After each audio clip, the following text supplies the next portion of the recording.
Hey, so for this video, I want to show the geometry wizard, but specifically we're going to be talking about building a smooth curve. It's a 3D curve, and CATIA does have a smooth curve function. Many of you are probably familiar with it. It resides underneath the join command. Here it is. They call it curve smooth. And I just want to show you how it functions.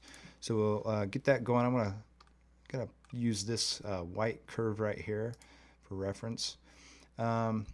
Many different ways to use this tool. I'm going to put it on point as the continuity type for a minute.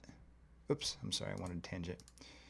And you see it is erased a couple of vertices, which is what I want because let's say in this case maybe we're creating machine path motion and we want to smooth out some of the normals so we don't have harsh head movements. So let's take kind of a closer look here, and you can see when you get really in here it has smoothed through it, which just that amount right there is going to be much better as far as head motion goes than a sharp point.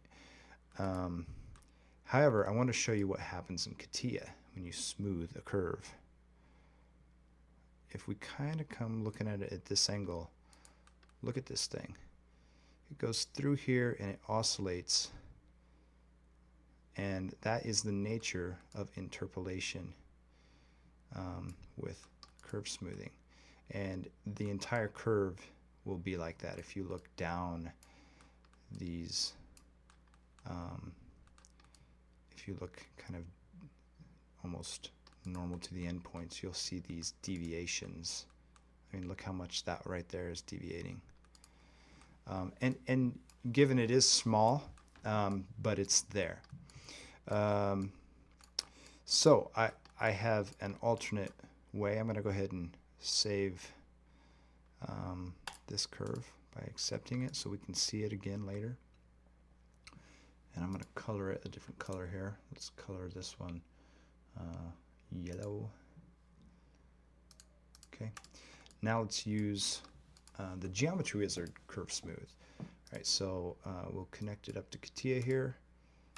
We're going to select CATIA curve as our input and hit that original multi-extract. Okay, and under smoothing we'll select multi-segment cubic B-spline. I'm going to set my iterations to 6. And then up here, under our curve selection, there is a method to separating the curve down into points. So let's use vertices and spacing between. So that's going to include the vertices, and then it's going to build a number of points in between each vertice based on a certain spacing. So let's just go, I don't know, 12.7 millimeters, which is ½ inch. And then for the output, we're going to build the output into a new geoset, and we could set this to points, but let's just do a spline since we're kind of comparing curves, and hit go. And so it's going to process a little bit real quick, and the result is this new curve. Okay, so first off, we can get a tighter curve by adding higher iterations. Right now we just had 6 on the iterations, so we've got kind of a nice smooth transition. But what I want to show you is if we look down this curve, remember the yellow curve is CATIA and the purple curve is mine. I'm going to hide this part in the background so we can see these. It's kind of hard to get CATIA to do this, but and then let's show the original curve. All right, there is 0 oscillation in the geometry wizard curve. Once it decides to come back to this original flat section, it's flat as can be, and it does that all through the curve. So I've been using this for a while.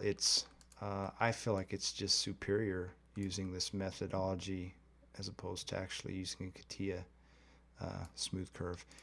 And you know, these oscillations are very minimal on curves, but when you start to define multiple curves as inputs for surfaces, let's say instead of just a curve you wanted a drive surface for NC code. If you use drive surfaces that are derived off of the Geometry Wizard smooth curve versus the CATIA interpolated smooth curves, you're going to get a much cleaner output surface. Okay, that's all for now.